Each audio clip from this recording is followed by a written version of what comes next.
रहमानिर्रहीम। अज़ीज़ तलबा अस्सलाम वालेकुम। पहले हम दो असबाक मिर्ज़ा मोहम्मद सईद और नानी बस्ती के पैराग्राफ के सवालात के जवाबात कर चुके हैं। अब हम सबक नंबर 3 करारदाद लाहौर पस मंज़र और पेश मंज़र के पैराग्राफ के सवालात के जवाबात करेंगे। ये सबक जो है एक सिनफ़ अदब के लिहाज से मज़मून है और इसके मुसन्निफ़ डॉक्टर वहीद कुरैशी हैं।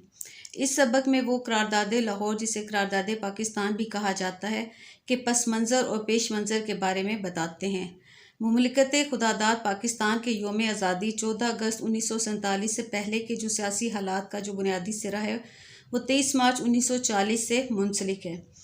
23 मार्च 1940 को मुस्लिम लीग का एक बहुत बड़ा जलसा मंटो पार्क में, जिसे आजकल इकबाल पार्क भी कहते हैं, में हुआ था। इस जलसे की सदारत कायद-ए-आज़म ने की थी। इस जलसे में मुसलमानों ने अपना अलहदा मुल्क बनाने के लिए करारदाद मंजूर की थी, जिसे करारदाद लाहौर या करारदाद पाकिस्तान कहा जाता है।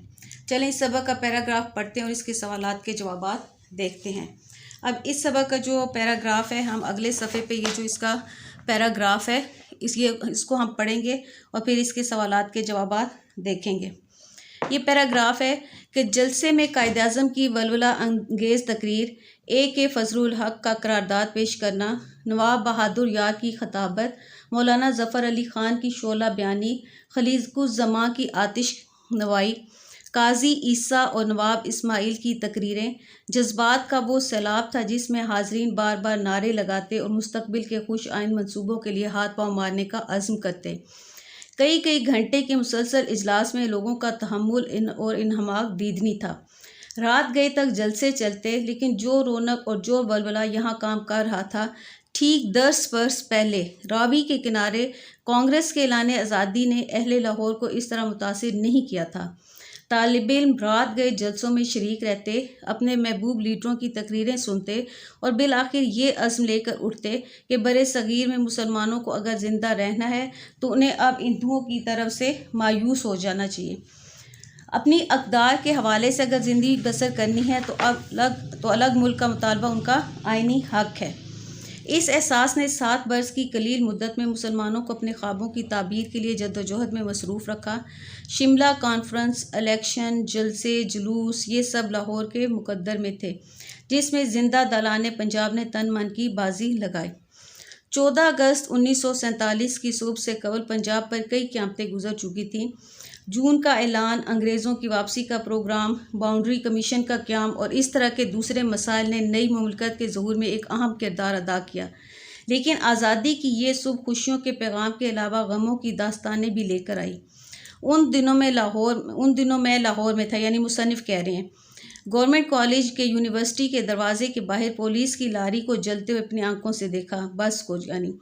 और इसके बाद हिंदुओं और सिखों ने जिस मंसूबे से पंजाब को खून के दरिया में बदल दिया, इसकी रुदात बयान करते हुए जहन में आज भी अजीब सी हलचल सी महसूस होती है।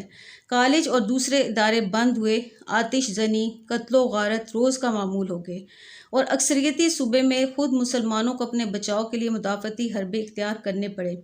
इन हालात में मुझे लाहौर से बाहर जाना पड़ा। ये मुसन्निफ़ कह रहे हैं। मेरा ये ज़माना संबड़ियाल में गुजरा, जहाँ वालिद साहब मुलाजमत के सिलसिले में मुकीम थे। पाकिस्तान की तासीस का ऐलान भी मैंने संबड़ियाल रेडियो पर सुना। सियालकोट की हालत लाहौर के मुकाबले में ज़्यादा तशवीशनाक थी। पाकिस्तान मुसलमानों के लिए जाए अमन थी, लेकिन यहाँ भी हिंदू और सिख मुलाजमीन मनमानी कर रहे थे और हिंदू फ़ौज उनकी पुश्तपनाही कर रही थी। गुरदासपुर से आने वाले मुहाजिरीन अजीब अलमनाक तासुर दे रहे थे। इन हालात में आज़ादी की सुबह नमूदार हुई। अब ये जो पैराग्राफ है, इसके हम सवालात के जवाबात करेंगे। सबसे पहले हम देखेंगे कि इस पैराग्राफ का जो है मरकज़ी ख्याल क्या है। तो इसका मरकज़ी ख्याल हो गया कि बरे सग़ीर की तकसीम के दौरान मुसलमानों की कत्लो गारत। ये भी हमने पढ़ा भी है कि किस तरह हिंदुओं और सिखों ने मिलकर मुसलमानों का कत्ले आम किया। तो इसका मरकज़ी ख्याल होगा कि बरे सग़ीर की तकसीम के दौरान मुसलमानों की कत्लो गारत। अब इसका हम देखेंगे खुलासे में हम सबसे पहले देखेंगे कि पाकिस्तान की यहाँ से कि मुसन्निफ़ ने पाकिस्तान की तासीस का ऐलान संबड़ियाल में रेडियो पर सुना। इसके बाद हम यहाँ से ये वाली लाइन लिखेंगे कि 14 अगस्त 1947 की सुबह से कबल पंजाब पर कई क़यामतें गुजर चुकी थीं।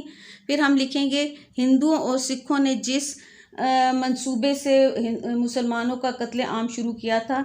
सियालकोट की हालत लाहौर के मुकाबले में ज़्यादा तशवीशनाक थी कि पाकिस्तान मुसलमानों के लिए जायमंद थी, लेकिन यहाँ भी हिंदू और सिख मुलाजमीन मनमानी कर रहे थे। गुरदासपुर से आने वाले जो मुहाजिरीन थे वो भी अजीब अलमनाक तासुर दे रहे थे। इन हालात में आज़ादी की सुबह नमूदार हुई। ये आप लोगों ने खुलासे में ये वाली लाइन्स लिख दी हैं। इसके बाद आप सवाल देखें कि 23 मार्च 1940 के जलसे में किन रहनुमाओं ने अवाम के जोश को गरमाया। तो ये जो हमने ऊपर पैराग्राफ में पढ़ा था, ये मुख्तलिफ रहनुमाओं के बारे में कि कायद आज़म की वलवला अंगेज़ तकरीर, A.K. फजलुल हक का करारदाद पेश करना, नवाब बहादुर यार की खिताबत, मौलाना ज़फ़र अली ख़ान की शोला बयानी, खलीकुज़्ज़मान की आतिश नवाई, काजी ईसा और नवाब इस्माइल की तकरीरें, ये वो जज्बात का सैलाब था जिसने अवाम के जोश को गरमाया। ये सवाल का जवाब है कि 23 मार्च 1940 के जलसे में किन रहनुमाओं ने अवाम के जोश को गरमाया। फिर सवाल होगा कि पाकिस्तान की तासीस का ऐलान मुसन्निफ़ ने कहाँ सुना था। तो ये इसका जवाब यहाँ से है कि पाकिस्तान की तासीस का ऐलान मुसन्निफ़ ने संबड़ियाल में रेडियो पर सुना। अगला सवाल देखें कि 14 अगस्त 1947 की सुबह से कबल पंजाब के क्या हालात थे। यहाँ से देखें कि 14 अगस्त 1947 की सुबह से कबल पंजाब पर कई क़यामतें गुजर चुकी थीं। जून का ऐलान, अंग्रेज़ों की वापसी का प्रोग्राम, बाउंड्री कमीशन का क़याम और इस तरह के दूसरे मसाइल जो थे, नई मुमलिकत के ज़हूर में उन्होंने अहम किरदार अदा किया। लेकिन आज़ादी की ये सुबह खुशियों के पैगाम के अलावा गमों की दास्तानें भी लेकर आई। ये सवाल का जवाब है कि 14 अगस्त 1947 की सुबह से कबल पंजाब के क्या हालात थे। अगला सवाल देखें कि तालिब इल्मों की जलसों में शिरकत ने उन पर क्या असर डाला। इसका जवाब यहाँ से देखें कि तालिब इल्म रात गए जलसों में शरीक रहते, अपने महबूब लीडरों की तकरीरें सुनते और बिलाखिर ये अज़्म लेकर उठते कि बरे सगीर में मुसलमानों को अगर ज़िंदा रहना है तो उन्हें अब हिंदुओं की तरफ से मायूस हो जाना चाहिए। अगला सवाल देखें, किस एहसास ने मुसलमानों को अपने ख्वाबों की ताबीर के लिए जद्दोजहद में मसरूफ़ रखा। तो इसका आप देखें कि मुसलमानों को अपने इक़्तिदार के हवाले से, अगर यहाँ से मुसलमानों को अगर अपने इक़्तिदार के हवाले से ज़िंदगी बसर करनी है तो अलग मुल्क का मुतालबा उनका आइनी हक़ है। इस एहसास ने 7 बरस की कलील मुद्दत में मुसलमानों को अपने ख्वाबों की ताबीर के लिए जद्दोजहद में मसरूफ़ रखा और मुसलमानों ने अपनी तन मन की बाजी लगा दी। ये सारा जो है ये इस सवाल का जवाब है कि किस एहसास ने मुसलमानों को अपने ख्वाबों की ताबीर के लिए जद्दोजहद में मसरूफ़ रखा। फिर सवाल हुआ है कि किन हालात में मुसन्निफ़ को लाहौर से बाहर जाना पड़ा। तो ये आप देखें कि मुसन्निफ़ को जो था कॉलेज और दूसरे जो थे वो अदारे बंद हो गए थे, आतिशजनी, कत्लो गारत रोज़ का मामूल हो गए थे और अक्सरियती सूबे में ख़ुद मुसलमानों को अपने बचाव के लिए मुदाफ़ती हरबे इख्तियार करने पड़े। इन हालात में मुसन्निफ़ को लाहौर से बाहर जाना पड़ा। सवाल नंबर 9 देखें कि किन हालात में आज़ादी की सुबह नमूदार हुई।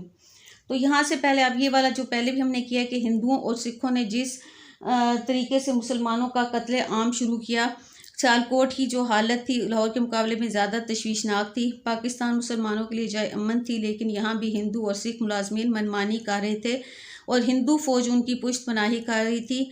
गुरदासपुर से आने वाले मुहाजिरीन अजीब अलमनाक तासुर दे रहे थे। इन हालात में आज़ादी की सुबह नमूदार हुई। अब ये इसका आप लोगों ने पैराग्राफ, जो भी आपको पैराग्राफ आएगा आप लोगों ने पहले उसको सही तरह पढ़ लेना है, फिर आपने नीचे दिए गए सवालात को गौर से देखना है और यहाँ से उसके जवाबात ढूंढने हैं। आपने इसी तरह इस सब किताब के हर सबक को ध्यान से पढ़ना है, उसके ख़ुद से सवालात बनाने हैं कि अगर ये पैराग्राफ आ जाए तो इसमें कौन कौन से जो हैं सवाल बन सकते हैं। तो आप अपनी प्रैक्टिस शुरू कर दें ताकि जब तक आपके पेपर हों तो आप लोगों को ये इसमें कोई मुश्किल ना आए।